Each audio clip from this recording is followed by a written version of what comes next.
All right, we are here with Austin VonLeckman.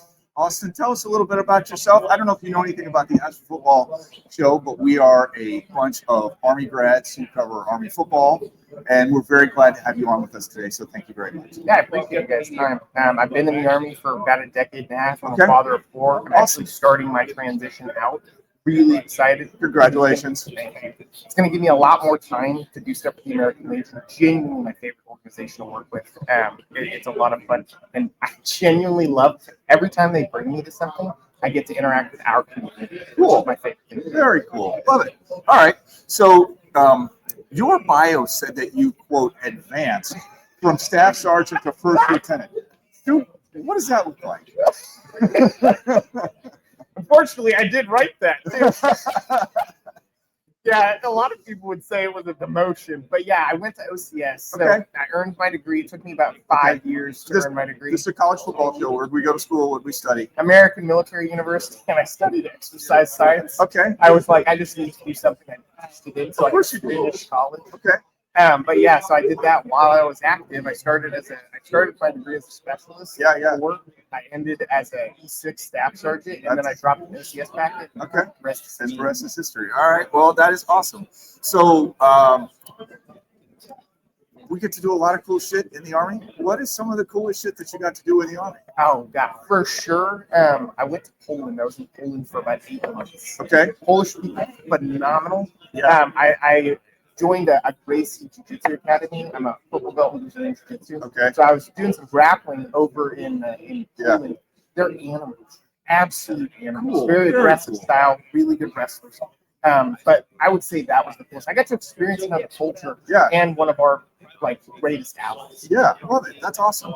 So you said you're getting out. I was wondering, I was going to ask you if you're still in. We were trying to figure out what that meant. But technically, you're still in now, right? Okay. That's awesome. So how did you get started with Black Rifle Coffee Company? I read that you're doing some stuff with them. Oh, yeah, for sure. Jared Taylor is one of the founders. Really, really good friend of mine. Okay. Every single company that I work with, I need to know the team personally. Sure. And I need to use product or service. Okay. And that's a limit that I put on myself. You know, I never want to promote something disingenuously. Absolutely. I genuinely love their coffee. I get it quite literally every single morning on my refresh. And so when they approached me and they said, "Hey, we would love for you to help represent our brand," I was honored. You know? And I mean, those guys are like the OG. I grew up in the Army watching that content. And so, of course, as soon as they asked me, I was like, no brainer. Yeah. That's awesome, dude. You know, they're one of Army football sponsors. Yeah. We've seen them. Have you ever been to Mikey Stadium? I have not. Oh, well, all right. We got to get that corrected. Yeah, for sure. Thoughts on all this hoopla? You are mandatory fun. Army Navy is literally mandatory fun. Like, what are we doing here? How do you feel about it? Yeah, honestly, I love coming to this kind of stuff. I get to interact with service members, cadets, and veterans. That's the trifecta. Okay. I genuinely, and I say that I do a lot of keynote speaking. So I always say, and I genuinely believe this community is the best community that this country has to offer. Yeah. So anytime I get to step away from my day job and interact with them, it's a massive win for me. It's always a whirlwind. It's always a bit overwhelming, but we're going to make people laugh. We're going to make people happy. And we're hopefully going to beat Navy in football. God willing. God willing. What's the keynote speech usually about? I like to do inspirational stuff, and I really only speak to veterans and service members. And I spoke to a unit, an organization, brought a unit out that was experiencing a higher than normal rate of suicide. Oh, God. And so, it was some of the guys were still in, but they brought the cohort of people that did a deployment back in 2007, maybe early 2000s, and really, really phenomenal program. Everybody that goes through the program, 0 suicides after. But I like to speak inspirational. Yeah. Because a lot of people, they struggle after they get out. There's loss of identity.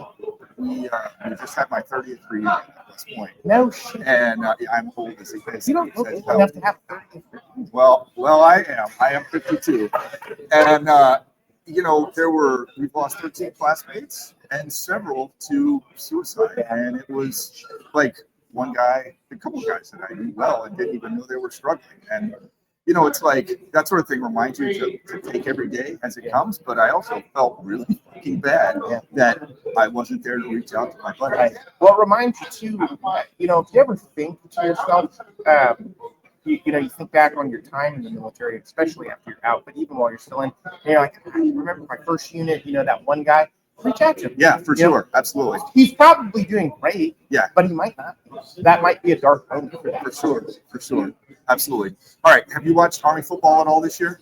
Of course. Okay, so who has impressed you on the team? Like, as you're watching Army football, what stands out? God, I don't know any specific names. Okay, I'm so sorry. That's all right. Cut that part out. Okay, so what does the team need to do to win tomorrow? I think you need to watch what the Navy's doing and just stop them from doing it. That's usually how I coach people in jiu-jitsu. All right, very good. So the thing that you don't know is that my co-host Rob here is also into jiu-jitsu. No kidding, really? How long have you been doing it? 21 years. 21 years for those of us who are not looking at Rob. That's right awesome, dude. I've been doing it for about 6. So much fun. Okay, so one thing that people can take away from your stuff, if you want to get one message across to like the Army sports community, what is that going to be? I mean, well, to the military community specifically, I try and weave the themes of empathy throughout all my content. I was enlisted first. I did 10 years enlisted before I commissioned. So I understand the inherent frustrations of a lot of enlisted guys, but I also have perspective now that I didn't have. For sure. As a staff sergeant, I was a brigade NCOIC, and then now, as an officer, I've been an AS3 at battalion, and I'm at the corps level now. And so it's funny. A lot of the things I was frustrated about as a junior guy, I didn't have that perspective, but a lot of my frustrations were valid now having that perspective. Yeah. And so I don't know. Don't take anything too serious, and it's always better to laugh than to cry. Yeah. And that's what I choose to do, That's why I make the jokes that I do. Yeah. Well, thank you very much for your time. We really appreciate you coming over here and making time for us. And if you got any last words, we'll take them. Otherwise, go Army, beat Navy. Yeah, listen. The Navy's catching up to the Army in the Legion rivalry charity event, okay? The money all comes together at the end of the football game because we're all one team, of course. But you can't let Navy win. Yeah, there you okay? Legion.org/rivalry. That's what we wanted. Excellent. Thank you very much. Appreciate your time. Thanks, Bodie. And I'm not going to walk off with your mic. You would be not the first person to do it. That's great.